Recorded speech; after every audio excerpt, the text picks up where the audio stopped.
Welcome dear friends. Today we explain class 12th lesson. First, the last lesson. The last lesson है. This lesson is written by अल्फोस दूदत. अल्फोस दूदत के द्वारा लिखा गया है और इस लेसन के अंदर अपन देखते हैं कि 1800 और 70 के अंदर फ्रांस और पर्शिया के अंदर युद्ध होता है और फ्रांस और पर्शिया का जो युद्ध है इसके अंदर फ्रांस और पर्शिया इसका जो युद्ध है, इस युद्ध के अंदर पर्शिया जो उस समय जर्मनी, पोलैंड और कुछ पार्ट ऑफ ऑस्ट्रिया है उससे मिलकर बना हुआ था। तो इस पर्शिया ने फ्रांस के दो डिस्ट्रिक्ट अल्सेक और लोरिनी है, इन दोनों के ऊपर कब्जा कर लिया और यहाँ पर अब जर्मन भाषा आया। फ्रेंच भाषा की जगह क्या जर्मन भाषा है उसमें पढ़ाया जाना था और इस प्रकार से इन दो डिस्ट्रिक्ट के अंदर एक विद्यालय है। उस विद्यालय का आज ये फ्रांस भाषा का अंतिम पाठ था, इसलिए इसको अपन लास्ट लेसन कहा गया है। और किस तरह से वहाँ के लोग, वहाँ के स्टूडेंट, उस स्कूल का जो अध्यापक है वो फ्रेंच भाषा के प्रति अपनी कृतज्ञता है वो प्रकट करता है और कैसे लोगों को अपनी मातृभाषा है उससे जुड़े रहने के लिए कहता है। तो ये सब इस लास्ट लेसन के अंदर अपना चल रहा था।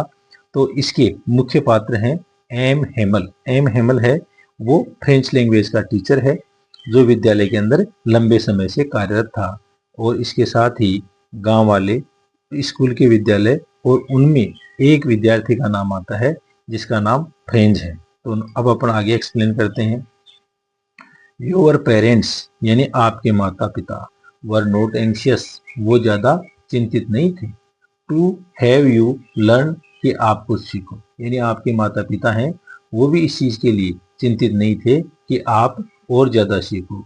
दे preferred to put you to work in a farm, और उन लोगों ने प्रीफर्ड यानी प्राथमिकता दी to put you to work on a farm, कि आप किसी एक खेत के अंदर जाकर के काम करो। और एट द मिल्स, या फिर कुछ जो मिल्स होते हैं ना या कारखाने हैं उनके अंदर आप काम करो। सो एज, जिससे कि to have a little more money, जिससे कि थोड़ा सा ज्यादा धन प्राप्त किया जा सके। यानी आप पढ़ने के बजाय खेत या कारखाने में काम करो जिससे थोड़ा ज्यादा धन पेरेंट्स को मिल जाए। एंड आई, और मैं, अपने स्वयं पर भी एम हेमल है वो प्रश्न चिन्ह उठाते हैं। I have been blame also, I have been to blame also, मेरे पर भी ऐसे आक्षेप या आरोप लगाए जा चुके हैं। ब्लेम यानी आरोप लगाना। Have I not often sent you to water my flowers, water यानी पानी देना, फ्लावर्स यानी फूलों के अंदर। तो क्या मैंने प्राय आपको हमारे जो फूलों की क्यारियां हैं या फूलों के अंदर पानी देने के लिए नहीं भेजा। इंस्टीड यानी के बजाय, ऑफ लर्निंग योर लेसन्स, आपके लेसन या पाठ सीखने की बजाय मैंने आपको फूलों के अंदर पानी देने के लिए भेज दिया। एंड और when I wanted to fishing, और जब कभी मैं, फिशिंग यानी मछली पकड़ना, जब कभी मैं मछली पकड़ना चाहता था। Did I not just give U A holiday, तो क्या मैंने आपको उस दिन का एक अवकाश नहीं दिया। यानी मछली तो मेरे को पकड़नी थी लेकिन मैंने आपको एक अवकाश दे दिया, यानी मैंने भी आपकी पढ़ाई के प्रति ज्यादा गंभीर मैं भी नहीं रहा। Then from one thing to another, और फिर वो एक के बाद में दूसरी चीज के ऊपर बात करते रहे। M Hamel went on, went on यानी जारी रखना। दोस्तों ये फ्रेजर वर्ब है। तो एम हेमल है उन्होंने जारी रखा to talk of the French language, ये फ्रेंच लैंग्वेज के अंदर फ्रेंच लैंग्वेज के ऊपर बात करना उन्होंने जारी रखा। सेइंग दैट, और उन्होंने कहा it was the most beautiful language, यह बहुत ही सुंदर भाषा है। अब दोस्तों इसमें देखो ये एम हेमल है, इसने अपना हैट या टोप पहने हुआ है, स्पेक्टल्स पहने हुए हैं, अच्छा अपना कोट है वो पहने हुआ है और ये स्टूडेंट है इसके पास में खड़ा हुआ है। ये अपने पास में एक यूरोप का नक्शा दे रखा है। तो इस यूरोप के अंदर ये तो अपना फ्रांस है, ये कौन सा देश है, ये फ्रांस आ गया। और फ्रांस के पास में ये बे इंग्लिश चैनल है, समुद्र है ये, और समुद्र के बाद में यूनाइटेड किंगडम या इंग्लैंड आ गया। इसका पड़ोसी देश बेल्जियम आ गया, ये पर्शिया आ गया, उस समय का वर्तमान जर्मनी आ गया, ये स्विट्जरलैंड आ गया, यहाँ पर इटली आ गया और ये भूमध्य सागर आ गया और इधर स्पेन आ गया। तो ये देश हैं, ये यूरोप के हैं। और यहाँ पर एक छोटा सा जो पार्ट है फ्रांस का, जिसमें अल्सेक और लोरेनी डिस्ट्रिक्ट हैं, उनके ऊपर पर्शिया का कब्जा हो जाता है और वहाँ पर जर्मन की जगह फ्रांस भाषा की जगह जर्मन भाषा पढ़ाई जाती है। तो मोस्ट ब्यूटीफुल लैंग्वेज, तो ये फ्रेंच भाषा है, ये संसार की सबसे सुंदर भाषा है। इन द वर्ल्ड, संसार में। द क्लियरेस्ट, क्लियरेस्ट यानी सबसे ज्यादा स्पष्ट। द मोस्ट लॉजिकल, सबसे ज्यादा तार्किक।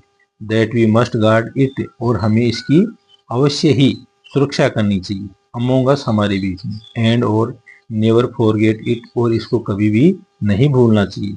बिकॉज, क्योंकि when a people are enslaved, enslaved यानी दास बनाना, enslaved यानी दास बनाना, यानी जब लोगों को गुलाम बना लिया जाता है या दास बना लिया जाता है, as long as they hold fast to their language, तो उन लोगों को उतना ही ज्यादा अपनी जो भाषा है, फास्ट यानी बंधना, होल्ड यानी पकड़ना, तो ज्यादा मजबूती के साथ में अपनी जो लैंग्वेज है उसके साथ में चिपक जाना चाहिए। इट इज एज इफ, और यह सब चीजें तो ऐसी हैं मानो they had the key to their prison, कि ये जो लैंग्वेज है ना, यही उनकी जो गुलामी की जो प्रिजन जेल है उसकी चाबी साबित हो जाएंगी। देन, तब ही ओपन ए ग्रामर, उन्होंने एक व्याकरण की किताब खोली। किसने खोली? एम हेमन ने। एंड रीड अस और लेसन, और उन्होंने हमारा जो पाठ है वो हमारे लिए पढ़ा। आई वॉज अमेज्ड, और मैं अब, आई वॉज अमेज्ड, मैं आश्चर्यचकित था। अमेज्ड यानी आश्चर्यचकित होना। टू सी, देख करके, how well I understood it, कि कितनी अच्छी तरह से मैं इन चीजों को समझ सका। आल ही सेड सीम्ड, और उसने कहा, आल ही सेड सीम्ड, और ऐसा प्रतीत हो रहा था, सो इजी, और आल ही सेड, और जो कुछ भी उसने कहा ना, वो सारा का सारा बहुत ही सरल प्रतीत हो रहा था। सो इजी, इतना इतना सरल। आई थिंक, मैंने सोचा, टू यानी भी, दैट की I had never listen so carefully, और इन सब चीजों को मैंने कभी भी इतनी केयरफुली, इतनी सावधानी से नहीं सुना था। एंड और that he had never explained, और ना ही उन्होंने कभी इन चीजों को एक्सप्लेन किया, यानी उनकी व्याख्या की, एवरीथिंग, प्रत्येक चीज की, विथ सो मच पेशेंस, इतने ज्यादा धैर्य के साथ में। और ना ही उन्होंने कभी इन सारी चीजों को, जो ग्रामर की चीजें हैं, उनका इतनी धैर्य के साथ में एक्सप्लेन भी टीचर ने नहीं किया। इट सीम्ड, और ये सब चीजें ऐसी प्रतीत हो रही थी। सीम्ड यानी प्रतीत होना या मालूम होना। ऑलमोस्ट, लगभग, एज इफ, मानो की, the poor man wanted to give us, poor man, अब उसको बेचारा आदमी या लाचार आदमी, तो वो बेचारा आदमी वांटेड टू गिव अस, जो हमें देना चाहता था। आल, वो सारी चीजें, ही न्यू, जो वह जानता था, वह जो कुछ भी जानता था वो सारी चीजें हमें देना चाहता था। बिफोर गोइंग अवे, जाने से पहले, यानी यहाँ से जाने से पहले वो सारी की सारी चीजें बताना चाहते थे। एंड टू पुट इट, और इन सब चीजों को वो रखना चाहते थे, all into our heads, हमारे दिमाग के अंदर। एट वन स्ट्रोक, एक ही प्रहार में, एक ही झटके में, एक ही बारी में, और वो एक ही बारी के अंदर ये सारी की सारी चीजें हमारे दिमाग में रखना चाहते थे। आफ्टर द ग्रामर, ग्रामर के बाद में, we had a lesson in writing, तो दूसरा लेसन था हमारा लेखनी के अंदर था। दैट डे, उस दिन, M Hamel had new copies for us, M Hamel है वो हमारे लिए नई कॉपियां लेकर के आए थे। कॉपीज फॉर अस, हमारे लिए। Return in a beautiful round hand, और उनके अंदर बहुत ही सुंदर गोल गोल लिखावट में लिखा हुआ था, फ्रांस अल्सेस, फ्रांस अल्सेस, तो ये उनके अंदर लिखा हुआ था। They looked like little flags, और ये सब चीजें, ये जो कॉपियां है ना, वो दिखाई दे रही थी छोटे छोटे झंडों की तरह। Floating everywhere in the school room, floating, जो लहरा रहे थे, तैर रहे थे प्रत्येक जगह, इन द स्कूल रूम, विद्यालय के कमरे के अंदर। Hung from the rod at the top over desk, और उन सब चीजों को हंग यानी लटका दिया गया। फ्रॉम द रोड एक सलाखा से, eight the top of over desk हमारी डेस्क का जो टॉप है ना उसके ऊपर एक सरिया या सलाखा से उन झंडों को लटका दिया गया। Young you ought to have seen how everyone set to work, और वहां पर यू यानी तुम लोग, ओ टू हैव सीन आप देख सकते हो कि किस तरह से प्रत्येक व्यक्ति, एवरीवन सेट टू वर्क अपने काम के अंदर लगा हुआ था। एंड और हाउ क्वाइट इट वाज, और ये समय है कितनी ज्यादा शांति थी, यानी विद्यालय में सब अपने काम के अंदर लगे हुए थे कक्षा के अंदर, और वहां पर बहुत ही ज्यादा शांति थी।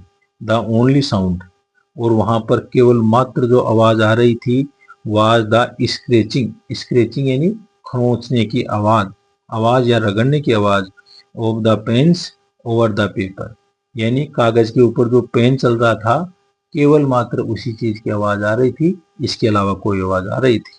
वंस एक बार, सम बीटल्स फ्लू इन, बीटल्स यानी झंगूर, छोटे छोटे जो जानवर, उड़ने वाले जानवर हैं वो, तो वंस यानी कई बार, सम बीटल्स कुछ झंगूर हैं, फ्लू इन वो उड़ करके अंदर आए, but nobody paid any attention to them, लेकिन किसी भी व्यक्ति ने, पेड यानी देना, भुगतान करना, एनी अटेंशन यानी ध्यान, तो उनके ऊपर किसी प्रकार का कोई ध्यान नहीं दिया।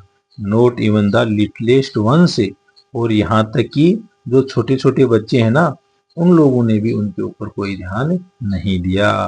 Who worked right on tracing their fish hook से, और वो लोग हु वर्कड राइट ऑन, और वो लोग अपने काम के अंदर लगे हुए थे। Tracing, tracing their fish hook से, और वो मछली पकड़ने की जो हुक हैं उनको ट्रेस कर रहे थे। एज इफ मानो कि, दैट वाज फ्रेंच कि वह फ्रेंच हो, टू यानी भी, ऑन द रूफ, रूफ यानी छत के ऊपर, the pigeons cooed very low, और स्कूल की जो छत है उसके ऊपर कबूतर बैठे हुए थे और वो बहुत ही धीरे धीरे आवाज के अंदर आवाज निकाल रहे थे। कुक्ड यानी कू की आवाज निकालना। एंड और I thought to myself, मैं अपने आप से सोचा, will they make them sing in German, क्या ये लोग, कौन से लोग, पर्शिया के जो लोग हैं, वो इन कबूतरों को भी जर्मन भाषा के अंदर गाने के लिए कहेंगे क्या? इवन द पिजन्स, यहाँ तक कि कबूतरों को, तो ये क्या वो कबूतरों को भी जर्मन भाषा सिखाएंगे? तो ये अपना यहाँ तक हो गया। अब दोस्तों अपन थिंकिंग एज यू रीड है, इसके क्वेश्चन देखते हैं। तो इसका पहला क्वेश्चन है, what was Franz expected to be prepared with for school that day. तो फ्रेंच है वो विद्यालय के अंदर उस दिन क्या चीज तैयार करने के लिए एम हेमल ने कहा था। तो क्या कहा था दोस्तों? तो उसने कहा था कि कल मैं आपको पार्टिसिपल्स के क्वेश्चन पहुंचूंगा और वो आप तैयार करके आना। तो इसका आंसर हो जाएगा, तो ये आ गया, that day Franz was expected to be prepared with participles से। उस दिन एम जो फ्रेंच है उससे ये आशा की गई थी कि वो पार्टिसिपल्स के रूल है वो तैयार करके आए।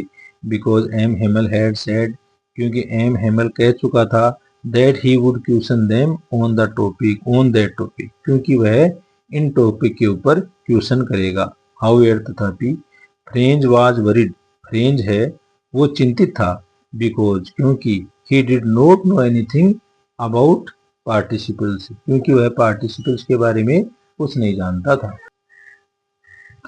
नेक्स्ट क्वेश्चन है, what did French notice that was unusual about the school that day.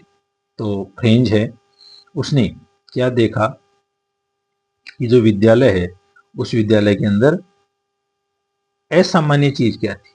तो विद्यालय के अंदर सामान्य बात क्या होती है कि शोरगुल होता है, लेकिन उस दिन बिल्कुल विद्यालय के अंदर शांति थी और वहां पर कोई किसी प्रकार का कोई कौतूहल नहीं था।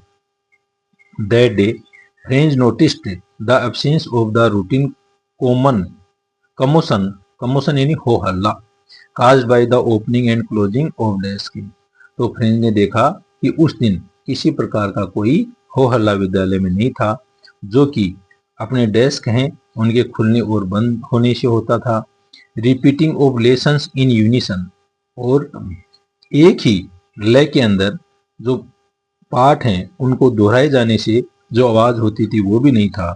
And rapping of the teachers ruler, और टीचर का जो पैमाना है उसका खटखटाना ऑन द टेबल, टेबल के ऊपर, तो ये सारी चीजें उसमें नहीं थी। नेक्स्ट क्वेश्चन लो आप, what had been put up on the bulletin board. Bulletin board है, इसके ऊपर क्या लगाया गया था, क्या लटकाया गया था। तो the bulletin board notified the general public, तो उस बुलेटिन बोर्ड के ऊपर ये सूचना लगाई गई थी जिससे सामान्य लोगों को ये मालूम चल जाए about an order from Berlin, कि बर्लिन से एक ऐसा आदेश आ गया। इट स्टेड, और इसमें कहा गया that only German was to be taught to the student in the schools of Alsace and Lorraine. Alsace और लोरेनी के जो विद्यालय हैं उनके अंदर विद्यार्थियों को केवल अब जर्मन भाषा है इसमें पढ़ाया जाएगा। तो थैंक यू दोस्तों, आज इतना ही।